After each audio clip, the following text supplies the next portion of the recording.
आज हम पढ़ेंगे GERL सिस्टम के बारे में। GERL सिस्टम होता क्या है? तो G मीन्स होता है Golgi body, ER means endoplasmic reticulum, L मतलब लाइसोसोम। ये जो GERL सिस्टम है, इसके अंदर ये जो तीनों है, गोल्जी बॉडी है, एंडोप्लाज्मिक रेटिकुलम है और लाइसोसोम, ये तीनों आपस में रिलेट होते हैं, इसीलिए इन तीनों को एक साथ क्या बोलते हैं? GERL system. तो सबसे पहले अपन इसके अंदर पढ़ेंगे एंडोप्लाज्मिक रेटिकुलम के बारे में। एंडोप्लाज्मिक रेटिकुलम को हिंदी में बोलते हैं अंतःपर्दवी जालिका। तो सबसे पहले अपन ये देखेंगे कि अंतःपर्दवी जालिका की खोज किसने की और अंतःपर्दवी जालिका जो वर्ड है वो किसने दिया। तो ER की खोज पोर्टर एंड फुलमैन ने की। एंडोप्लाज्मिक रेटिकुलम की खोज किसने की थी? पोर्टर एंड फुलमैन नामक एक साइंटिस्ट ने इसकी खोज की। खोज मतलब इसको देखा। ER को कहाँ देखा? चूजे की भ्रूण की कोशिकाओं में इसको देखा, इसकी स्टडी की। ओके, और इसका जो ER जो वर्ड है, जो नाम है एंडोप्लाज्मिक रेटिकुलम, वो दिया था पोर्टर एंड क्लोड ने। ओके, अब नेक्स्ट है ER के अन्य नाम। एंडोप्लाज्मिक रेटिकुलम के अन्य नाम क्या है? अल्फा साइक्लोमेम्ब्रेन। ओके, ये एंडोप्लाज्मिक रेटिकुलम के अन्य नाम है।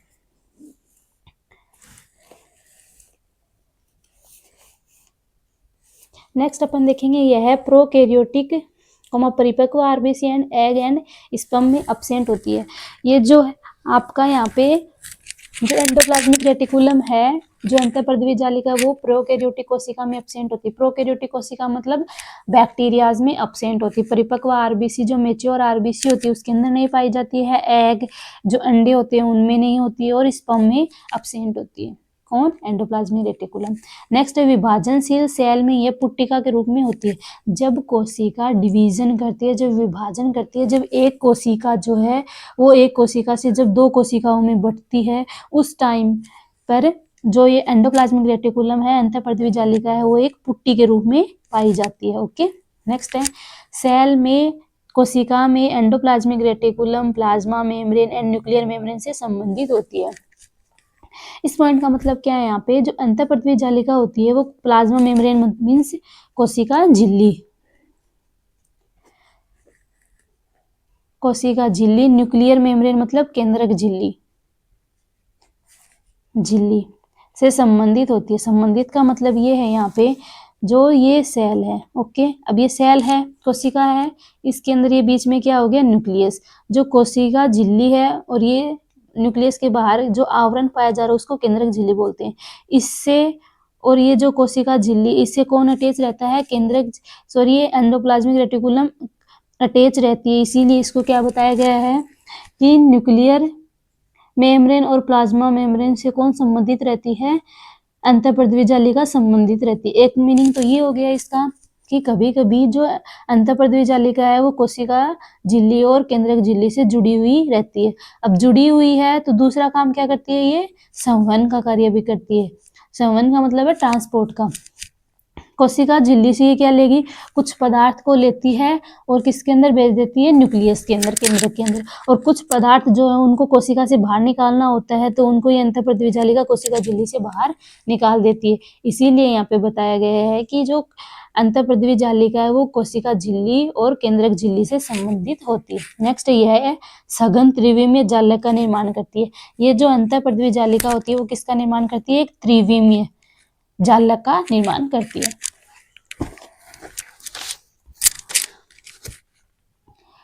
अब देखेंगे अपन ER में मुख्यतः 3 भाग होते हैं। अंतःपर्दवी जालिका होती है, उसके स्ट्रक्चर में कितने भाग होते हैं? 3 पार्ट होते हैं यहाँ। उसकी संरचना 3 चीजों से मिलकर बनी हुई होती है। ओके, पहला है सिस्टर्नी, दूसरा है वेसिकल्स आस्य और तीसरा आ जाएगा ट्यूब्यूल्स नलिका। ओके, इन तीनों संरचनाओं से मिलकर अंतःपर्दवी जालिका बनी हुई होती है। तो सबसे पहले अपन सिस्टर्नी के बारे में देखेंगे। यह अशाखित एंड समांतर पंक्ति में समूह बनाते हुए केंद्रक के चारों ओर पाई जाती है। ये जो सिस्टर्नी होती है कहाँ पे पाई जाती है? न्यूक्लियस केंद्रक के चारों ओर पाई जाती है। और इस टाइप की ये संरचना होती है समानांतर, ऐसे ही एक और प्रेजेंट है, एक ऐसे ही एक और। ओके, इस टाइप से समानांतर प्रेजेंट होती है। नेक्स्ट, एक सिस्टर्नी की लंबाई 40 से 50 माइक्रोमीटर होती है। इसकी लंबाई कितनी है? 40 से 50 माइक्रोमीटर। नेक्स्ट अपन देखेंगे प्रोटीन सिंथेसिस से संबंधित सक्रिय कोशिका। प्रोटीन सिंथेसिस मतलब प्रोटीन संश्लेषण से संबंधित सक्रिय कोशिका जैसे अग्नाशय, यकृत, मस्तिष्क व अंतःस्रावी कोशिका में स्पष्ट होती है। ये जो कोशिका है जो प्रोटीन का संश्लेषण करती हैं, उन सेल्स में ये जो सिस्टर्नी है इनकी संख्या ज्यादा होती है। और कौन सी सेल्स हैं जो प्रोटीन सिंथेसिस करती हैं, जैसे अग्नाशय ग्रंथि, ओके, उसमें प्रोटीन का संश्लेषण होता है। यकृत, लीवर, मस्तिष्क, ब्रेन, अंतःस्रावी कोशिकाओं में स्पष्ट होते हैं। अंतःस्रावी ग्रंथि मतलब पीयूष ग्रंथि हो गई, एड्रिनल ग्लैंड, थायराइड ग्लैंड, ये सारी ग्लैंड कौन सी होती है, अंतःस्रावी ग्रंथि होती है, ओके, उनकी सेल्स में सिस्टर्नी प्रेजेंट होती है। अब ये अपन सिस्टर्नी क्या, यहाँ पे डायग्राम देखते हैं। ये सिस्टर्नी आपस में एक दूसरे के समानांतर प्रेजेंट, और इसके ऊपर कौन प्रेजेंट है, राइबोसोम। राइबोसोम ही तो क्या करता है, इसके अंदर प्रोटीन का फॉर्मेशन करता है, ओके। प्रोटीन की फैक्ट्री किसे बोलते हैं, राइबोसोम को बोलते हैं। इसीलिए यहाँ पे क्या बोला गया है कि ये प्रोटीन का संश्लेषण करती है। प्रोटीन का संश्लेषण इसीलिए करती है क्योंकि सिस्टर्नी के ऊपर कौन प्रेजेंट है, राइबोसोम प्रेजेंट है। ये राइबोसोम जो है इस सिस्टर्नी के ऊपर या फिर अंतःपृथ्वी जालिका के ऊपर एक प्रोटीन द्वारा जुड़े होते हैं। उस प्रोटीन का नाम होता है ग्लाइकोप्रोटीन। क्या बोलते हैं उसको, ग्लाइकोप्रोटीन। और उस ग्लाइकोप्रोटीन का नाम है ribophorin, first and second. In proteins के द्वारा राइबोसोम अंतःपृथ्वी जालिका के ऊपर अटैच होते हैं, जुड़े हुए होते हैं।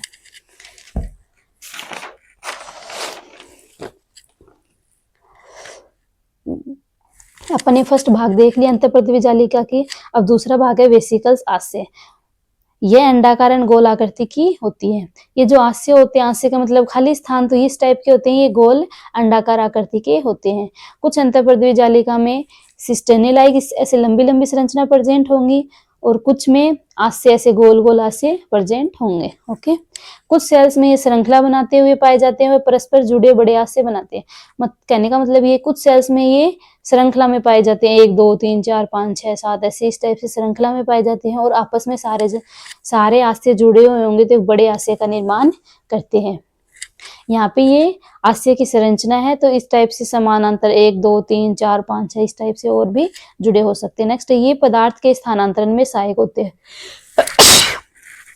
तथा अग्नाशय सेल में इनकी संख्या अधिक होती है। ये पदार्थ के स्थानांतरण का मतलब ये जो संरचना है आस्य, इसके अंदर मटेरियल प्रेजेंट हो सकता है, इसके अंदर सामान रख देंगे और उसका क्या करेंगे, फिर ये अंतःपृथ्वी जालिका स्थानांतरण करेगी। जैसे अपन ने पढ़ा है पीछे की जो अंतःपृथ्वी जालिका है, ये केंद्रक झिल्ली से और कोशिका झिल्ली से अटैच होती है, तो ये पदार्थों का क्या करती है, स्थानांतरण करती है। तो स्थानांतरण आस्य के जो आस्य होते हैं उनके अंदर पदार्थों को रखेंगी और क्या करेंगी, पदार्थों का स्थानांतरण। तथा अग्नाशय सेल में इनकी संख्या अधिक होती है। आस्य की संख्या किसमें ज्यादा होती है, अग्नाशय कोशिकाओं में। अब नेक्स्ट टाइप अपन देखेंगे इसका, ट्यूब्यूल्स या नलिकाएं। इस टाइप से नली जैसी श्रृंखलाएं होती हैं, और ये कैसी होती हैं, ब्रांच्ड। कहने का मतलब इनमें क्या पाई जाती है, इस टाइप से शाखाएं पाई जाती हैं, ऐसे शाखाएं निकली हुई रहती हैं। ये शाखित व नलिकाकार होती है। नली जैसी संरचना इसीलिए ट्यूब्यूल्स बोलेंगे। और शाखित क्यों, क्योंकि इनके ऊपर क्या है, शाखाएं प्रेजेंट है। ये स्टेरॉइड संश्लेषित सेल, कोलेस्ट्रॉल, स्टेम सेल, पेशीय सेल, रेटिना कोशिका में पाई जाती है। ये ट्यूब्यूल्स होती हैं इस टाइप की जो अंतःपृथ्वी जालिका, वो किस में पाई जाती है, कोलेस्ट्रॉल में, संश्लेषित कोशिकाओं में, स्टेरॉइड में, पेशीय कोशिका में, रेटिना कोशिका में पाई जाती है। नेक्स्ट है, ये सामान्यतः सघन तंत्र बनाती है। आपस में बहुत सारी प्रेजेंट हो जाएंगे और एक सघन तंत्र का निर्माण करेंगे, जो एक और केंद्रक आवरण से व दूसरी ओर सेल मेम्ब्रेन से संबंधित रहती है। एक तरफ तो केंद्रक से जुड़ी रहती है और दूसरी तरफ किससे जुड़ी रहती है, ये कोशिका झिल्ली से। तो ये ट्यूब्यूल्स की यहाँ पे संरचना, और ये कैसी है, ब्रांच। देखो यहाँ पे 2 ब्रांच है, यहाँ पे 2 3 4 5 ऐसे बहुत सारे ब्रांच का निर्माण कर रखा है। तो यहाँ पे ये अपन ने क्या देखा, अंतःपृथ्वी जालिका की संरचना। अंतःपृथ्वी जालिका वो 3 प्रकार की संरचना से मिलकर बनी हुई होती है। एक तो आस्य, दूसरा वेसिकल्स, आस्य को भी बोलते हैं, दूसरा क्या आ जाएगा यहाँ पे, ट्यूब्यूल्स, नलिकाएं, और तीसरा आ जाएगा सिस्टर्नी। जो अपन ने सबसे पहले सिस्टर्नी के बारे में पढ़ा, फिर आस्य के बारे में, अब ट्यूब्यूल्स के बारे में। तो ये थी अंतःपृथ्वी जालिका की संरचना। अब अपन देखेंगे अंतःपृथ्वी जालिका कितने प्रकार की होती है, टाइप्स ऑफ एंडोप्लाज्मिक रेटिकुलम। तो आप सभी को पता है अंतःपृथ्वी जालिका 2 प्रकार की होती है। एक तो आ जाएगा रफ अंतःपृथ्वी जालिका, रफ, और दूसरी चिकनी, ओके, चिकनी को बोलेंगे स्मूथ और रफ वाली को रफी बोलेंगे। ओके, खुरदरी।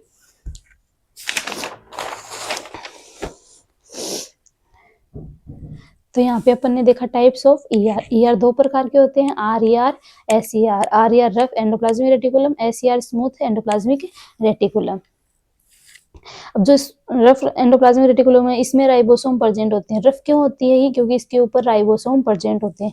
इस टाइप से अंतःपृथ्वी जालिका, और इसके ऊपर क्या प्रेजेंट है? राइबोसोम प्रेजेंट है, इसीलिए इसको क्या बोलेंगे? रफ अंतःपृथ्वी जालिका या खुरदरी अंतःपृथ्वी जालिका। ओके, और इसके अंदर राइबोसोम प्रेजेंट नहीं हुई इसलिए इसको क्या बोलेंगे? चिकनी अंतःपृथ्वी जालिका। नेक्स्ट है, इसमें राइबोफोरिन प्रोटीन एब्सेंट होती है। क्यों एब्सेंट होती है? राइबोफोरिन प्रोटीन होती क्या है? ये जो अंतःपृथ्वी जालिका है इसके ऊपर क्या प्रेजेंट होती है? राइबोफोरिन प्रोटीन जुड़ी होती है, और जो क्या करती है यहाँ पे राइबोसोम को चिपकने में हेल्प करती है।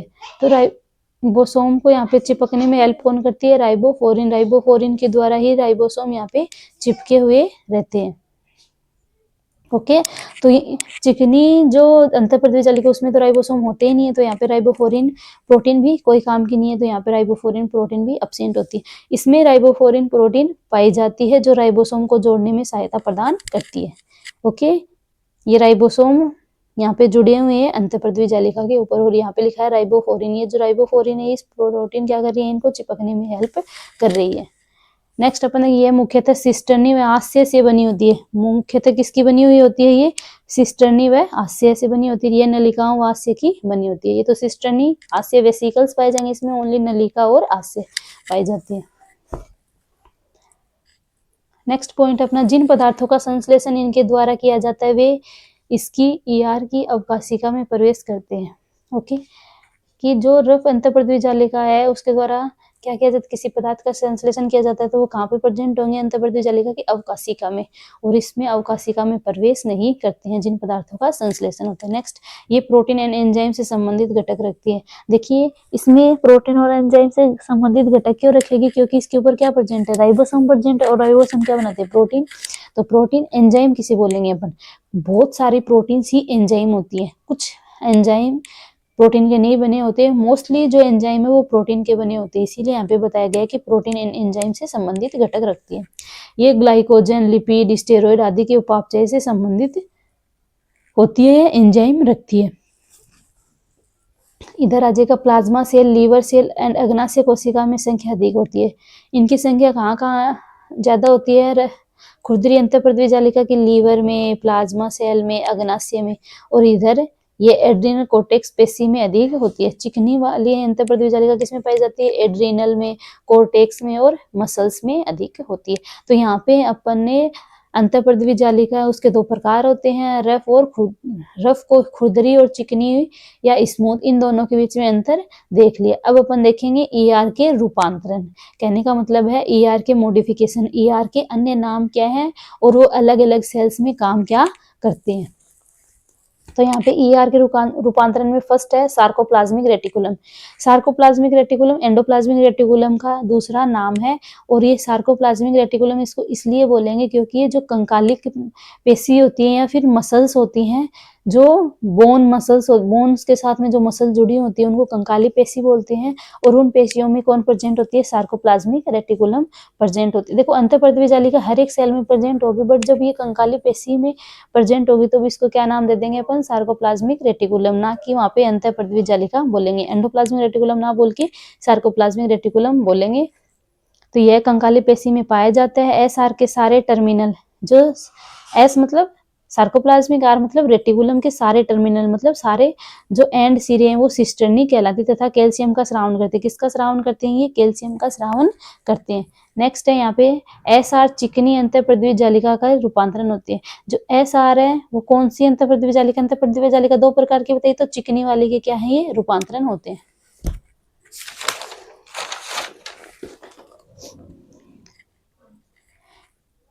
नेक्स्ट अपन देखेंगे दूसरा एर्गोस्टोप्लाज्म। यह तंत्रिका कोशिका के मिशल्स ग्रेन्यूल होते हैं जो आर के रूपांतरण होते हैं। जो ये एर्गोस्टोप्लाज्म है ये भी क्या है? अंतःपृथ्वी जालिका है, बट इसको तंत्रिका कोशिका के अंदर क्या बोलेंगे? एर्गोस्टोप्लाज्म। मिसल्स ग्रेन्यूल्स बोलते हैं। कि जो RER के रूपांतरण होते हैं मिसल्स ग्रेन्यूल के प्रोटीन के संश्लेषण इस तरह होते हैं। जो मिसल्स ग्रेन्यूल होते हैं इस टाइप के कण होते हैं और ये कहाँ पाए जाते हैं, कोशिकाएं में पाए जाते हैं। कोशिकाएं मतलब तंत्रिका की ये संरचना इस टाइप से, और इसका जो ये वाला भाग है इसको अंदर क्या पाए जाते हैं, मिसल्स ग्रेन्यूल पाए जाते हैं, जो अंतःपृथ्वी जालिका ही होती है। बट इसका तंत्रिका कोशिका में नाम क्या दे देते हैं, मिशेल ग्रेन्यूल। और ये मिशेल ग्रेन्यूल किसका निर्माण करते हैं, प्रोटीन का निर्माण करते हैं, प्रोटीन का संश्लेषण करते हैं। ओके, नेक्स्ट 3 नंबर का आ जाएगा माइल्ड बॉडीज। माइल्ड बॉडीज भी क्या है, अंतःपृथ्वी जालिका क्या ही रूपांतरण है। ओके, अंतःपृथ्वी जालिका नाम ना बोल के अपन क्या बोलेंगे, माइल्ड बॉडीज। और कहाँ पे बोलेंगे, रेटिना में पाए जाते हैं। ओके, और रेटिना में क्या करते हैं, वर्णों का स्थानांतरण करते हैं। ये रेटिना में पाए जाते हैं। रेटिना कहाँ होती है, अपनी आंख में पाई जाती है। रेटिना किसे बोलते हैं, दृष्टि पटल को बोलते हैं। काम क्या होता है, रेटिना पे प्रतिबिंब बनता है जिससे अपने को पिक्चर दिखाई देती है। ये SER के रूपांतरण होते हैं। SER मतलब स्मूथ एंडोप्लाज्मिक रेटिकुलम का रूपांतरण है। ये वर्णों का स्थानांतरण करते हैं, जैसे अपने को कलर्स दिखाई देते हैं, रेड कलर, ब्लू कलर, इन सबको का क्या करती है, स्थानांतरण करती है। तो यहाँ पे अपना अपन ने देख लिया अंतःपृथ्वी जालिका होती क्या है, ये कितने प्रकार की होती है, 2 प्रकार की होती है, और इसके रूपांतरण देख लिए अपन ने, और इसकी संरचना देख ली। अब इसके देखेंगे फंक्शन के काम क्या करते हैं अंतःपृथ्वी जालिका। तो फर्स्ट फंक्शन यही है कि मैकेनिकल सपोर्ट करती है, ये आंतरिक सहारा प्रदान करती है। किसको, कोशिका को। आंतरिक सहारा क्यों प्रदान करेगी, देखिए अपनी बॉडी है, अपनी बॉडी के अंदर आंतरिक सहारा कौन प्रदान करता है, अपनी हड्डियां, अपना कंकाल। अभी अगर अपनी बॉडी से कंकाल निकाल दें अपन, तो अपनी स्किन है, ये सारे ऑर्गन वो नीचे गिर सकते हैं, जैसे आप कार्टून में देखते हो। तो अपनी बॉडी को भी तो खड़ा रहने के लिए कौन काम कर रहा है, अपना स्केलेटन काम कर रहा है, अपना हड्डियों का ढांचा प्रदान कर रहा है।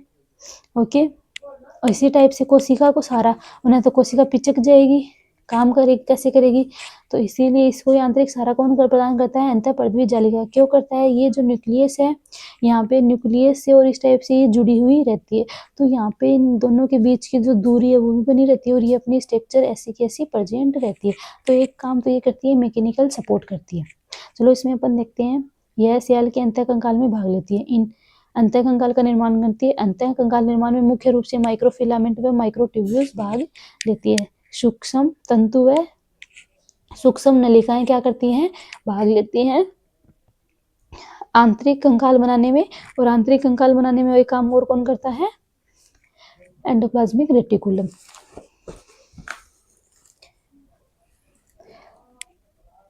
नेक्स्ट है अंतःपृथ्वी जालिका प्लाज्मा मेम्ब्रेन व केंद्रक झिल्ली से जुड़ी होने के कारण सहारा प्रदान करती है। ये अपन ने देख ली। अब नेक्स्ट आवश्यक पदार्थों का विनिमय। क्या काम करती है कोशिका, सॉरी अंतःपृथ्वी जालिका, ये आवश्यक पदार्थों का विनिमय करती है, स्थानांतरण करती है। अंतःपृथ्वी जालिका की झिल्ली केंद्रक झिल्ली व प्लाज्मा झिल्ली के मध्य नलिका का जाल बिछाती है। देखिए यहाँ पे ये क्या आ गया, न्यूक्लियस, ये आपकी है सेल की झिल्ली, इसके बीच में कौन प्रेजेंट है, अंतःपृथ्वी जालिका। तो कोशिका झिल्ली से क्या करेगी, पदार्थों को लेगी, किसके अंदर देगी, केंद्रक में, और केंद्रक से पदार्थों को किसमें देगी, अंतःपृथ्वी जालिका। और अंतःपृथ्वी जालिका क्या करेगी, कोशिका से बाहर पदार्थों को निकाल सकती है। तो इस प्रकार से यहाँ पे ये क्या काम कर रही है, विनिमय का काम भी कर रही है, पदार्थों का आदान प्रदान भी करती है।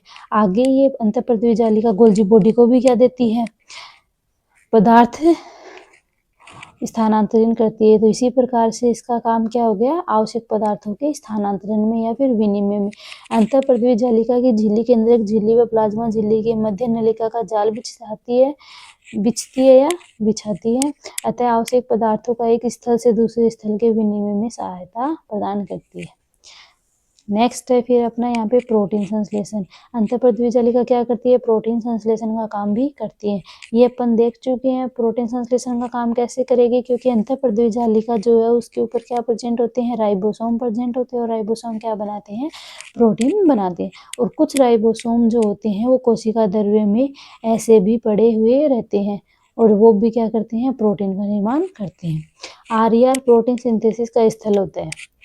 ओके, प्रोटीन संश्लेषण का स्थल कौन है, रफ एंडोप्लाज्मिक रेटिकुलम। RER के द्वारा स्रावी प्रोटीन, सीरम प्रोटीन, लाइसोमल एंजाइम व सेल मेम्ब्रेन प्रोटीन का संश्लेषण किया जाता है। ओके, नेक्स्ट है मुक्त राइबोसोम के द्वारा कोशिका द्रव्य प्रोटीन का संश्लेषण किया जाता है। कोशिका द्रव्य के अंदर जो प्रोटीन बनती है उसका निर्माण कौन करता है? मुक्त राइबोसोम। और जो कोशिका झिल्ली के अंदर जो प्रोटीन पाई जाती है उसका संश्लेषण कौन किया जाता है? अंतःप्रद्वी जालिका के द्वारा। और कौन सी अंतःप्रद्वी जालिका? रफ अंतःप्रद्वी जालिका के द्वारा।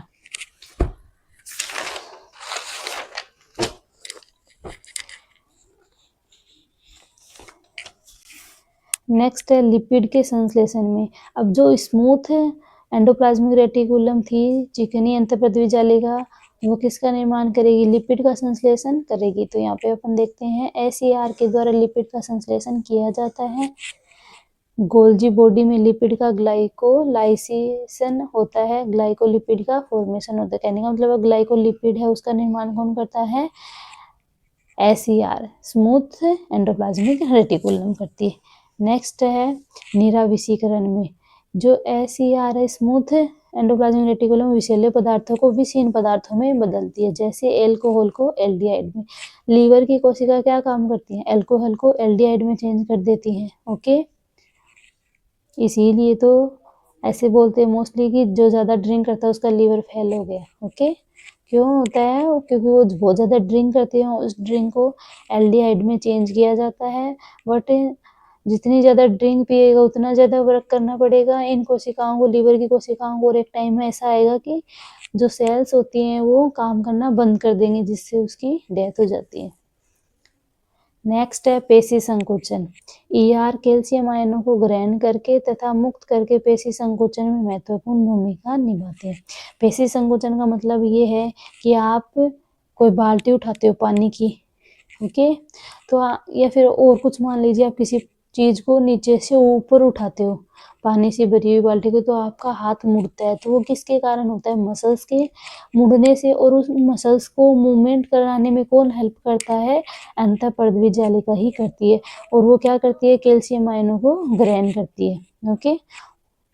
ओके, कैल्शियम आयनों को ग्रहण करना और उनको छोड़ना, ये किसके द्वारा होता है? पेशी के द्वारा होता है, मसल्स के द्वारा। और इससे मसल्स में क्या होता है? संकुचन होता है, जिससे अपन बहुत सारे कार्य करते हैं। तो यहाँ पे अपन ने अंतःप्रद्वी जालिका के बारे में पढ़ा। क्या क्या पढ़ा? अंतःप्रद्वी जालिका के संरचना देखी, अंतःप्रद्वी जालिका के कौन से भाग होते हैं, जैसे सिस्टर्नी, वेसिकल्स, तीसरा ट्यूब्यूल्स। फिर अपन ने देखा अंतःप्रद्वी जालिका के प्रकार, खुरदरी और दूसरी चिकनी। फिर अपन ने देखा अंतःप्रद्वी जालिका के फंक्शन, कार्य। और तीसरा अपन ने क्या देखा? अंतःप्रद्वी जालिका के रूपांतरण। तो यहाँ पे अपन ने अंतःप्रद्वी जालिका के बारे में डिटेल से पढ़ चुके हैं। इसके बाद में अपन नेक्स्ट पढ़ेंगे गोल्जी बॉडी के बारे में। Okay, thank you.